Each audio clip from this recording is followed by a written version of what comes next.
La 8e édition de la foire au plan est portée sur fond d'implication de la jeunesse pour mener à bien la lutte contre le réchauffement climatique. Cette année, ce rendez-vous des mains vertes, placé sous le thème « Verdir toute la nation avec la jeunesse », a été lancé officiellement le 11 octobre par le directeur de cabinet de la ministre de l'économie forestière.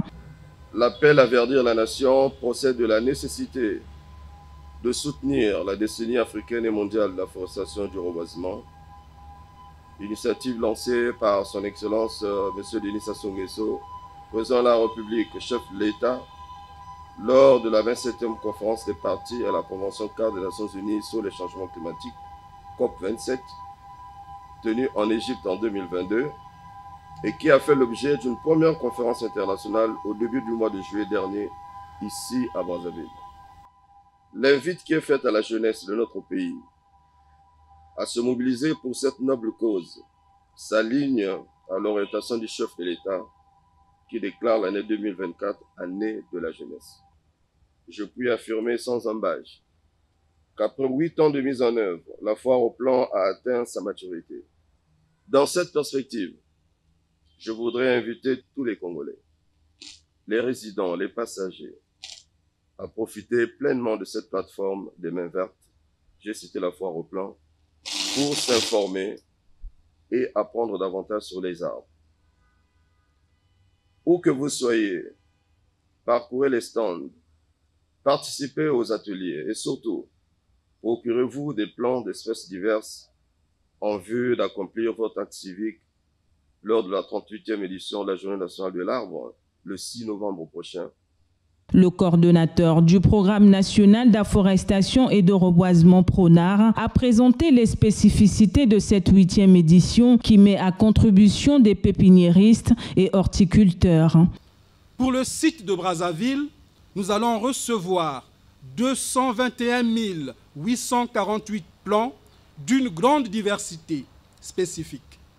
Les plants fruitiers représentent 74,87%. Les forestiers, 15,67%. Les ornementaux, 5,74%. Les médicinaux, 2,43%. Les potagers, 0,69%. Et les aromatiques, 0,61%.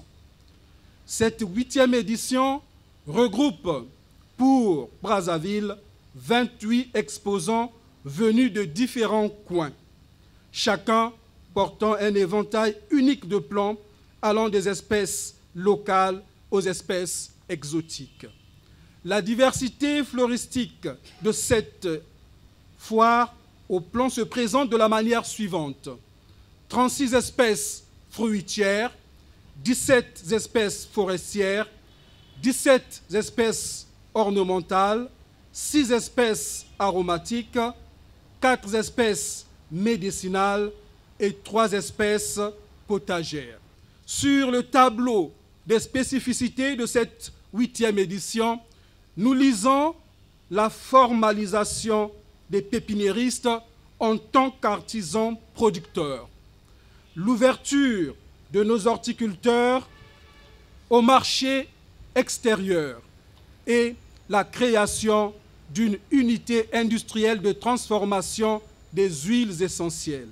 L'ouverture de ce marché de vente de plants a été marquée par la visite des stands où sont installés dans la cour du ministère de l'économie forestière de nouvelles variétés de plantes au profit des populations congolaises.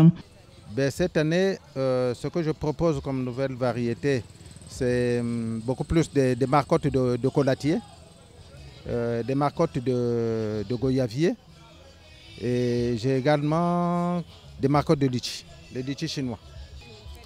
L'appel que nous faisons aux populations, c'est de faire en sorte de dire que nous devons changer nos vieilles méthodes de culture parce que nous sommes habitués beaucoup plus à planter des cultures vivrières. Maintenant, nous devons aussi mettre un accent sur les cultures arboricoles et fruitières. Parce que nous sommes là face à un défi. Nous devons faire en sorte que nous puissions contribuer au changement climatique. Il y a plusieurs variétés. C'est pas cher, c'est à partir de 5 000 le pied du manguier. Initiée en 2017 par le ministère de l'économie forestière, la foire au plomb refermera ses portes le 30 novembre 2024. Lancée à quelques semaines de la 38e édition de la Journée nationale de l'arbre, la foire au plomb traduit la volonté de l'État congolais à renforcer ses politiques en matière de préservation de la nature.